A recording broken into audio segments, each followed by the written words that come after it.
Olá, tudo bem por aí? Por aqui tudo certo? Estamos começando mais um Dando a Real comigo, Leandro Demori, aqui na nossa TV Brasil. A partir de agora, a gente vai explorar um pouco mais a mente das figuras que alimentam e movimentam a política, as redes e a vida dos brasileiros. Preparados e preparadas? Então vamos embora que o nosso programa já vai começar.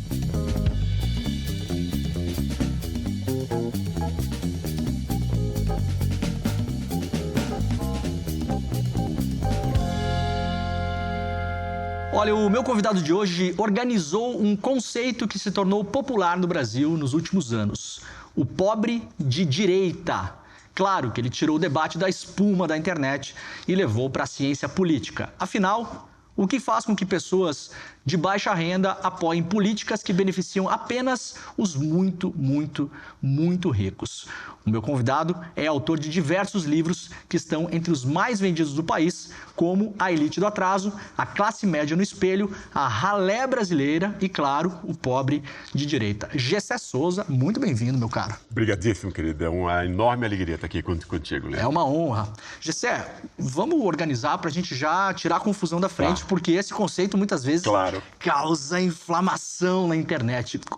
O pobre de direita, vamos lá, Gessé. O que é o conceito em si e como você, como eu falei, né, tirou da espuma da internet. Exato. E conseguiu trazer para um debate público qualificado para a gente começar a entender isso. Exatamente. Quer dizer, porque no fundo, nós somos um país de pessoas pobres. Um país rico, né? Que há 10 anos atrás estava se tornando a 5ª maior economia do mundo. As pessoas sabem que é um país rico, se você der a mínima chance, etc., né, isso aqui explode, estoura, etc., né? Mas tem uma elite, tem uma classe média branca que quer que isso jamais aconteça, né? Então você tem 80% da nossa população que é objetivamente pobre. O que é que significa isso? Porque pela comparação internacional, são pessoas que não têm acesso às benesses do mundo moderno. Né? Então, desses 80%, você tem aí metade que é muito pobre, passa fome, etc., e uma metade que sobrevive com muita dificuldade, mas não tem acesso à saúde de qualidade, não tem acesso à educação de alto nível, não tem acesso à cultura, etc. Quem não tem acesso a essas coisas se sente humilhado, Leandro. Né? E Perfeito. É efetivamente humilhado pelos outros que vão olhar de cima para baixo, pelas instituições, etc. Né? Então, esse conceito de humilhação é extremamente importante para que a gente entenda o pobre de direita e tal. Né? O outro ponto que eu acho que é fundamental para isso é a desorientação desse cara. Né? A gente está falando de um país aqui que foi dominado por uma imprensa privada, uma história que você conhece muito melhor do que eu, né? Entendeu? Que jamais deixou a menor pluralidade, nunca foi pedagógica, nunca mostrou como o mundo é, mas sempre mostrou um arremedo de coisas e tal, de interesse para bombardear preconceitos elitistas, quer dizer, no povo e tal. Né? Então você tem um cara que está desorientado. Por exemplo, é o cara que, depois do golpe de 2016, ficou mais pobre. Ele ficou mais pobre por quê? Porque aquele 70% de aumento real do salário mínimo, né, um dos motivos do golpe foi exatamente isso, voltar isso para os bancos, para os especuladores. Não é? Esse cara ficou mais pobre. Ele se sente humilhado, portanto, não consegue botar mais o filho na escola, não consegue articular racionalmente um futuro, dizer o que é que vai fazer ou não. Ele está ali deprimido, se sente fracassado e tal. E tem um contexto onde ninguém explicou isso. Por que isso aconteceu? Quem ficou com o dinheiro dele? Ninguém nunca explicou isso. Jamais, nenhum lugar. Né? Nenhuma TV, nenhum jornal. Etc. Como esse cara vai saber? Ele não tem nenhuma chance. Né? E ele tem o quê? E aí ele tem que trabalhar essa humilhação que ele sente, num contexto que é meritocrático, vai dizer que ele é o culpado do próprio fracasso. Né? Entende? Esse é o contexto, esse é o pobre de direita e tal. Né? Então não é colocado a ele... se nós estivéssemos em 10 pessoas aqui nessa sala, e a gente ia conseguir ver mais claramente quando houvesse alguma algum borbulhamento e mudanças sociais, a gente conseguiria ter clareza de quem se deu bem e quem se deu mal. Seria mais fácil de ver. Claro. Nesse caso, as pessoas elas não conseguem enxergar quem se deu bem nessas situações, é isso? Exatamente. Mas essa culpa está caindo na conta de quem? Dos políticos?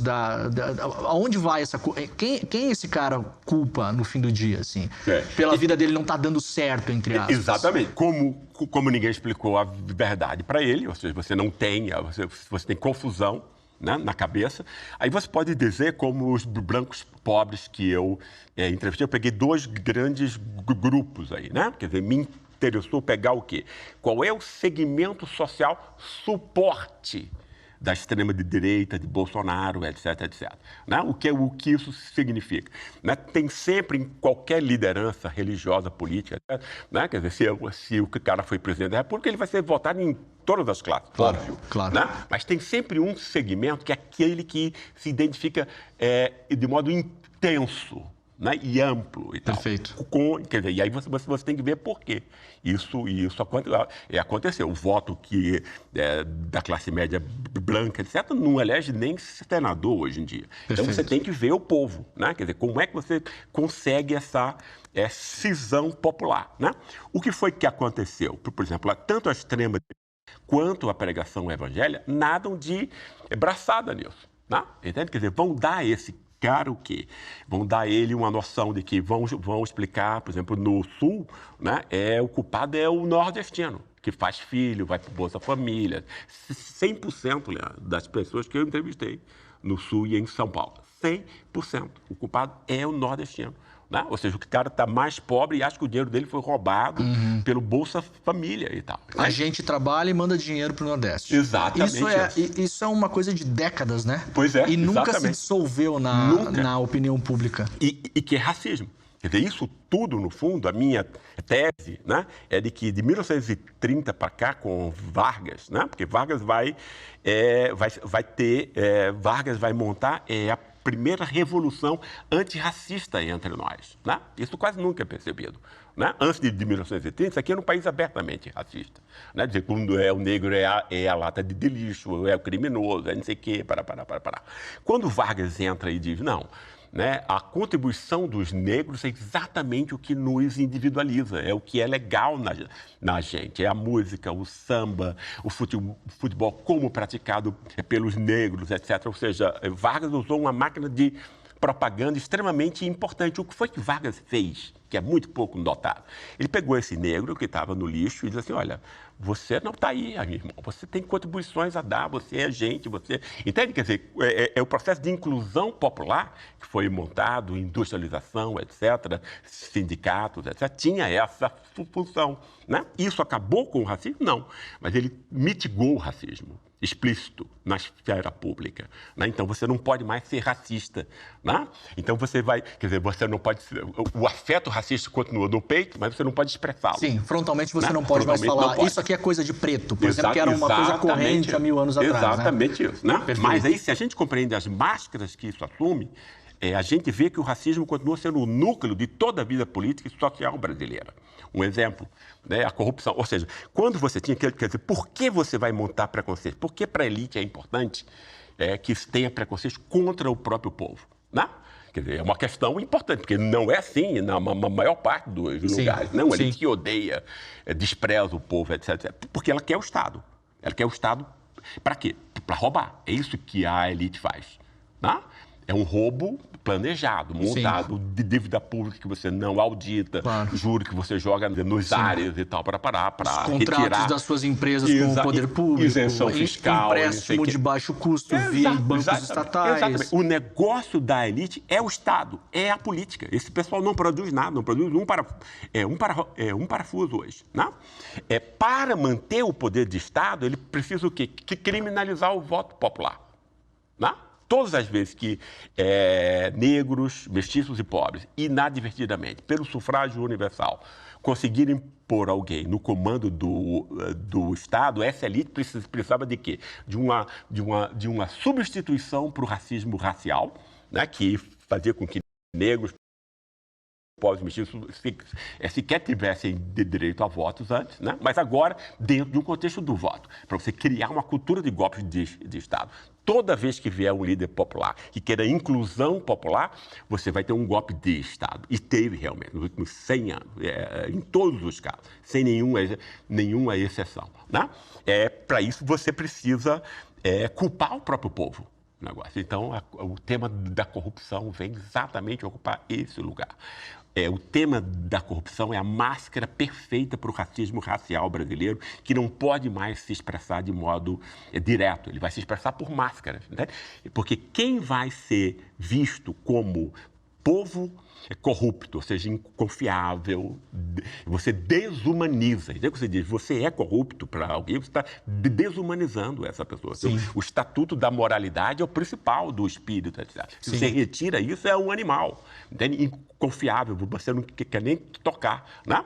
Mas isso, quer dizer, Sérgio Buarque inventou essa história, que é a melhor coisa para a elite de São Paulo, que é a elite que comanda todas as outras. Né? Não se fala mais de raça. Aí você diz, não, quer dizer, o problema não é raça, é a cultura. Uma cultura que vem de Portugal, da corrupção, etc., dominou o povo. Então, o atraso, a pobreza tem a ver com o próprio povo, que é corrupto. Imagina isso, né? E esse cara foi saudado como um grande pensador crítico, etc. Ele, no fundo, repaginou o elitismo e o racismo, né? Porque esse povo que vai ser considerado corrupto, etc., inconfiável, vai ser o mesmo povo preto, mestiço e branco. Por que, Leandro? Porque os brancos que vêm para o Sul, né, que se concentram no Sul e em São Paulo, jamais vão se ver como parte desse povinho mestiço e preto. Você sabe disso muito bem. Claro. Sabe disso muito bem. Isso é cotidiano, isso é óbvio. Né? Não se fala em corrupção em determinados lugares. Não se fala, ou seja, então você é europeu. Quer dizer, o branco que vem, que vai montar a classe média branca, ele se vê como europeu. Isso. Eu cheguei a morar numa cidade pequena no interior do Rio Grande do Sul, que por motivos, não vou citar qual, mas toda vez que acontecia alguma coisa na cidade, por exemplo, se tivesse um assalto em algum lugar, era muito raro, né? Ou roubasse um carro e tal, a notícia corrente na cidade era que alguém de fora foi assaltar a cidade. Isso aí, o pessoal de fora. E eu brincava, não, aqui não tem, ninguém rouba ninguém faz nada de errado. Sempre um pessoal de fora. E um pouco é isso, é repaginado. É como dizer, deve ter vindo algum mestiço negro, nordestino, alguém veio aí, porque nós jamais faríamos isso, né? Exatamente isso. Né? E aí virou uma fórmula, né, para você imbecilizar o povo. E o povo acredita mesmo que ele é corrupto, não sei o que e tal. Diz, não, vamos dar a Petrobras para esses americanos, que são lindos, honestos. Porque a gente não dá conta de cuidar desse negócio. Ou seja, o que Sérgio Buarque criou, porque 90% dos intelectuais, tudo que é ensinado nas universidades, tudo que é dito na imprensa, Leandro, um jornalista não tira da cabeça dele o que ele vai dizer. Ele tira do tesouro de ideias dos grandes intelectuais, como todo mundo. Né? Então, essas ideias que são dominantes, elas povoam o cotidiano, ela não fica nos livros. É isso que as pessoas não conseguem entender, às vezes. Entende? Porque as ideias é o que há de mais importante no mundo, né? Porque ela vai legitimar esse arranjo tão injusto. Né? Aí você tem essas ideias que foram criadas na década de 1930 e vão continuar até hoje, continuam mandando no país hoje. É uma ideia que foi importante para o PT. O PT nasceu dentro dessa lama, como um partido da ética, não sei o quê, na política. Entende? Quer dizer, o lixo que a elite construiu para dominar o povo, retirar a participação popular, é como o partido se veste e se vê. É claro que teve um conteúdo popular importante, mas aí isso tem muito a ver com a figura pessoal de Lula e não com uma compreensão de um outro Brasil alternativo, etc. Né? Então você tem aí esse cara que é pobre, né? Branco no Sul, e aí vai dizer que o nordestino é que deixou ele pobre. Isso é racismo também, isso não é preconceito regional. Né? Percebe por quê? Quer dizer, não cabe na cabeça de ninguém, Leandro, que você vai odiar alguém porque nasceu geograficamente em outra latitude. Isso não cabe na cabeça de ninguém. Agora, se você explica que o nordestino é 80% mulato como eu, ou preto, entende? Aí você entende o que é. Quer dizer, para que esse preconceito regional funciona? Vai aí contando. O povo corrupto, o povo do lanche grátis, etc. O bandido, que vai ser o preto, né? E tal, quer dizer, o crime vai ser o cara, você constrói o crime, como Foucault dizia, né? Então você tem que criar o crime como se fosse algo do pobre preto e tal. É o cara que vai vender a trouxinha de maconha na esquina, não é Paulo Lema, entende? Claro. 40 bilhões, um rombo que a gente vai ter que pagar. Nas lojas americanas, que dá claro. 2 ou 3 anos de Bolsa Família, etc, etc. Ou seja, ninguém explicou para esse cara. Ele está sendo, né? Ele foi imbecilizado pela imprensa e por uma esfera pública autoritária, feudalizada e comandada pelo dinheiro e tal, né? Aí esse cara, mas você põe no lugar dele, né? Ele ficou mais pobre, não consegue fazer uma série de coisas, ele não sabe por quê, não sabe quem roubou esse dinheiro, né? Ninguém explicou para ele, então ele não sabe. Ele tem 2 coisas aí. Numa coisa de meritocracia, ele diz, eu sou o culpado disso, e aí você enfia uma faca envenenada no peito desse cara. Essa ideia colou muito, né? Vai ser depressão, vai ser álcool e tal. A pessoa que deveria trabalhar mais, acordar mais cedo, Exatamente. Ou ter uma ideia genial. Exatamente. Quer dizer, você é responsável pela sua própria miséria. Exatamente. Né? Basta querer. Exatamente isso. Né? Então você sofre uma humilhação, entende? Que nunca se transforma em indignação. Né? Porque se você mostrar, olha, a Faria Lima é montada para roubar você.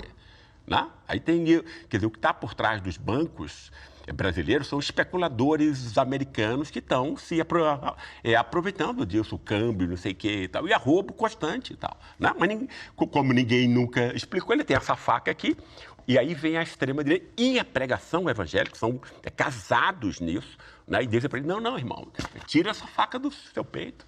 Né? Eu já tenho aqui grupos que são historicamente estigmatizados, montados para serem odiados. Né? Joga o lixo em cima deles. Exatamente. Então você cria uma guerra entre os pobres. Os pobres que ganham entre 2 e 5 de um lado e os pobres que ganham entre 0 e 2 de outro, né? E o racismo repaginando e sendo assim o fundo disso tudo. O que é que a pregação evangélica diz? Né? Ela vai criar uma cisão entre o pobre honesto e o pobre tornado delinquente, né? Aí pode ser o gay, sei que, entende? Todas as figuras, todas as fantasias humanas vão estar nisso aí. Então, vai criar o homem de bem, ou seja, um cara que era antes humilhado, ele vai se sentir agora virtuoso. A principal necessidade humana é reconhecimento social. O que é basicamente isso. Você ser respeitado pelos outros. Claro. Essa é a nossa principal. Entende? Quer dizer, as pessoas ficam achando que é poder, dinheiro, que é uma bobagem. Poder e dinheiro são meios. E as pessoas saem atrás de poder e dinheiro para terem uma distinção social positiva em relação àqueles que não têm. Então, não é economia, não é dinheiro. É sempre moralidade e política e tal, né? Então, você vai... Quer dizer, o que é dado a esse cara, no fundo, é uma saída para uma situação que é terrível, quando você é humilhado 24 horas, que é o que quem é da classe média branca jamais experienciou e jamais conhece o que o povo sofre. Né? Você ser 24 horas humilhado, porque você sonha com a sua própria humilhação. Sim. Também. Né? E aí, então, a extrema-direita chega também dizendo para esse cara, você que nunca foi ouvido. É extremamente importante você ver que são pessoas pobres de remediado, mas são pobres, né? Pessoas que passaram a vida nas sombras, nunca foram ouvidos por ninguém, nunca tiveram respeito sequer. A mulher quer ouvir a opinião do cara. Aí diz assim, não, você está participando de uma grande revolução nacional e tal.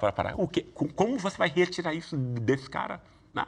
E fica compreensível até aquele cara que jogou a bomba em cima dele mesmo e tal. Tem uma vida sem significado, né? Quer dizer, nas sombras, etc, etc. E você pode, entende? Contrapor a isso uma morte gloriosa, etc. Você dá uma biografia para um anônimo que talvez nunca teria uma biografia... Exatamente isso. Deu sentido a uma vida que nunca teve sentido, sempre foi privação, humilhação. Então, essa questão da humilhação foi o ponto principal para eu compreender isso, como ela se dá e como ela é resolvida.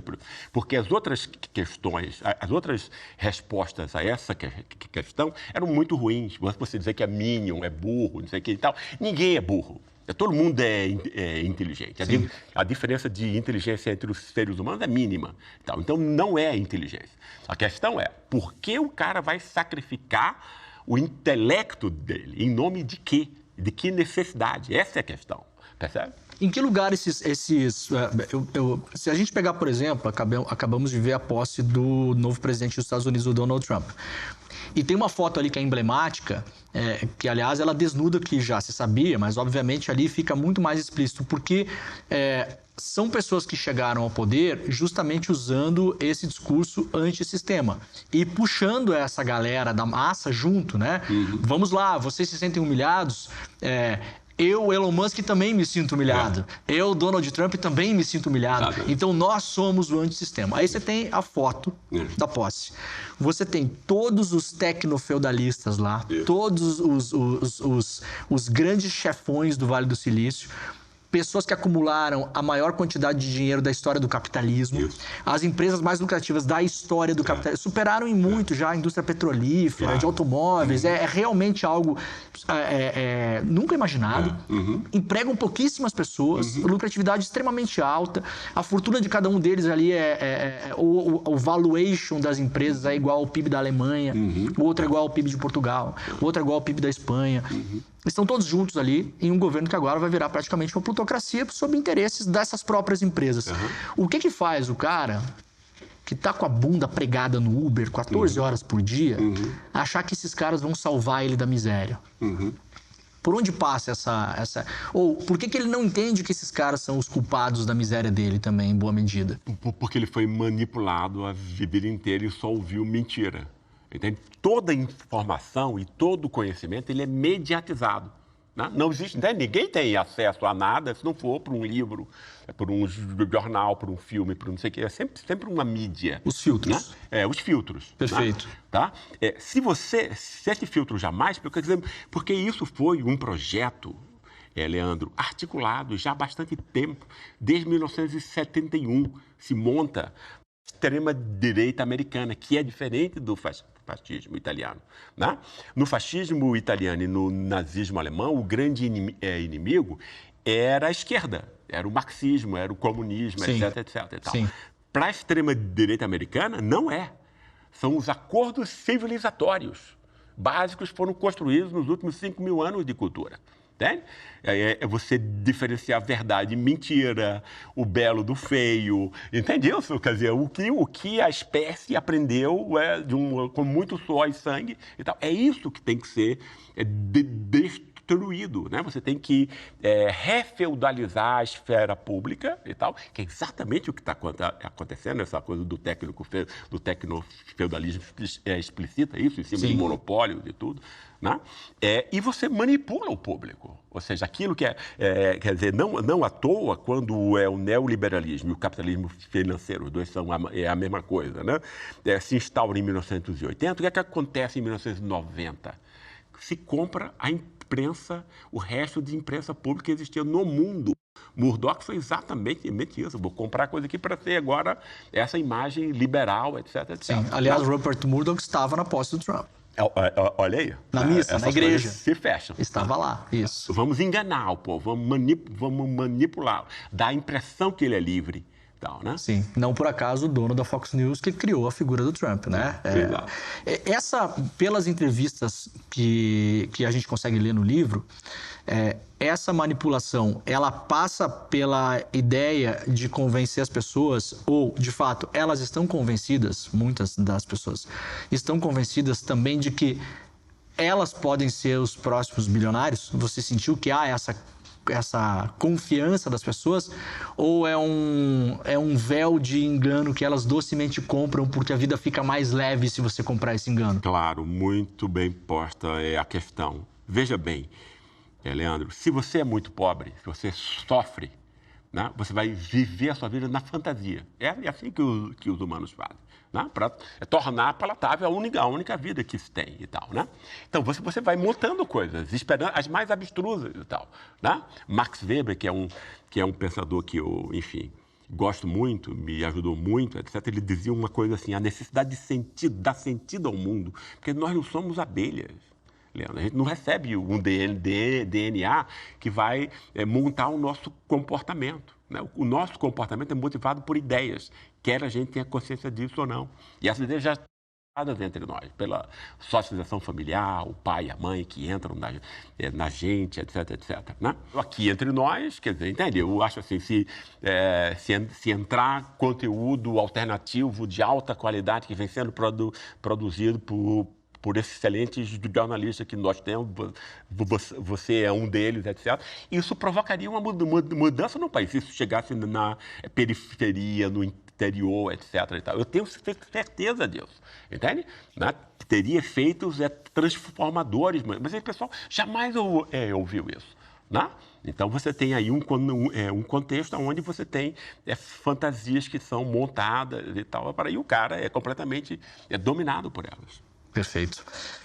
Onde entra a esquerda nisso, Gessé? A esquerda hoje é um grande debate, não só no Brasil, no mundo todo, né? A gente vê até nos Estados Unidos, onde é um negócio que não é mais ou menos esquerda, mas enfim, em debates, inclusive, se o Partido Democrata vai sobreviver ao Donald Trump, né? Na Itália há esse mesmo debate, as forças de esquerda do Partido Democrata foram caindo muito ao longo dos últimos anos, a Giorgia Meloni ganhou tração, a Lega Nord, que era um partido secessionista do Norte, também ganhou importância, o movimento Cinque Stelle, que surge como uma coisa um pouco meio anarquista, meio antipolítica, cai para a direita também. A gente está vendo isso em vários lugares. A Alemanha, a AfD, França foram derrotados agora, mas foi por pouco. Então, há uma... Nigel Farage no United, no Reino Unido. Então, a gente vê isso se espalhando. A esquerda, de fato, como diz o Vladimir Safatli, morreu, né, entre aspas.